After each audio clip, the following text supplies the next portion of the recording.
All right, so we said the title is sacrifice. I'm quickly going to read on my first verse, which is going to be Romans 12, verses 1 and 2.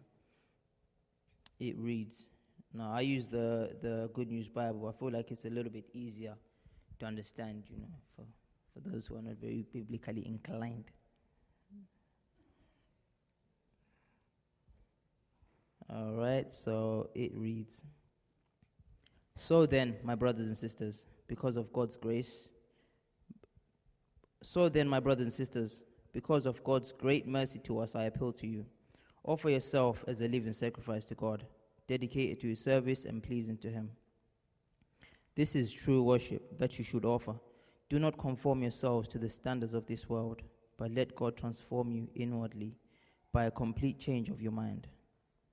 Then you will be able to know the will of God, what is good and pleasing to Him, and perfect.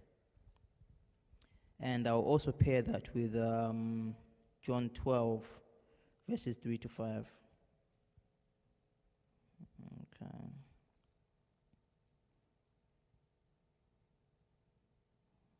If you found it, say amen. Have you found it, or are you just saying amen? You found it, okay. All right, so John 12, verses 3 to 5 reads, Then Mary took half of a liter of a very expensive perfume made of pure nard. Nard is basically a very expensive mineral found only in the Himalayan mountains. So then Mary took half a liter of a very expensive perfume made of pure nard, poured it on Jesus' feet, and wiped them with her hair. The sweet smell of the perfume filled the whole house. One of the disciples, Judas Iscariot, the one who was going to betray him, said, Why wasn't this perfume sold for 300 silver coins and the money given to the poor?